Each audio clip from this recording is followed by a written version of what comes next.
झारखंड सरकार ने बेरोजगारों को बड़ी सौगात दी है। अब मुख्यमंत्री प्रोत्साहन योजना के तहत बेरोजगारों को भत्ता दिया जाएगा। इसके साथ ही झारखंड के निजी क्षेत्र में 75% स्थानीय लोगों की नियुक्ति अनिवार्य होगी। गौरतलब है कि मुख्यमंत्री हेमंत सोरेन ने अपने चुनावी घोषणा पत्र में बेरोजगारी भत्ता दिए जाने की बात कही थी। वहीं इसकी विधिवत घोषणा मुख्यमंत्री खुद विधानसभा में करेंगे। राज्य के निवासी तकनीकी रूप से प्रशिक्षित और प्रमाणित युवकों और युवतियों को कम या ज्यादा समय से किसी भी रोजगार या स्वरोजगार से नहीं जुड़े हों, उन्हें अब 5 से 7 हजार रुपये हर महीने बेरोजगारी भत्ता दिया जाएगा। इसके लिए मुख्यमंत्री प्रोत्साहन योजना शुरू की गई है। राज्य कैबिनेट ने शुक्रवार को श्रम, रोजगार, प्रशिक्षण व कौशल विभाग के प्रस्ताव पर स्वीकृति दे दी है। अब जानते हैं इस योजना के तहत कौन योग्य होंगे। इसमें राज्य के विभिन्न विभागों से संचालित कौशल प्रशिक्षण, सरकारी ITI, सरकारी पॉलिटेक्निक और दूसरे सरकारी व्यावसायिक पाठ्यक्रम से उत्तीर्ण छात्रों को लाभ मिलेगा, जिसके लिए शर्त ये होगी कि आवेदक बेरोजगार होना चाहिए और झारखंड के नियोजनालय में निबंधित होना चाहिए। इसके साथ झारखंड का डोमिसाइल होना चाहिए।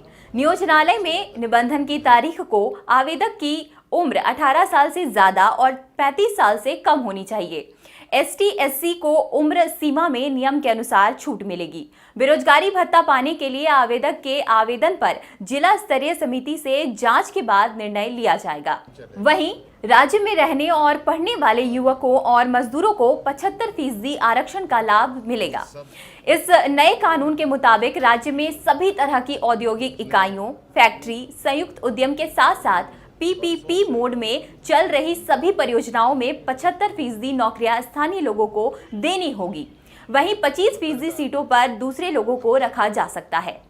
इसके लागू होते ही खासकर राज्य में जितनी भी प्राइवेट कंपनी या संस्थान है, वहां राज्य में पढ़ाई पूरी करने वाले युवकों या फिर यहां के मजदूरों को रखना अनिवार्य हो जाएगा। हालांकि कुछ कंपनियों को इस कानून से छूट भी मिल सकती है, जिसमें अधिनियम की पहली अनुसूची में सूचीबद्ध कंपनियों को छूट दिए जाने की संभावना है।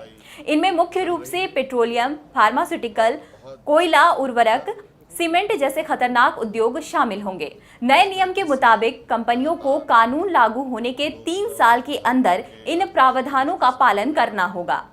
राज्य सरकार ने इस प्रस्ताव को तैयार करने के लिए कई राज्यों का अध्ययन कराया था। इसके बाद आंध्र प्रदेश की तर्ज पर झारखंड में इसे लागू करने का निर्णय लिया। इसके तहत 30 हजार रुपये तक की नौकरियों में ये व्यवस्था लागू किए जाने की संभावना है।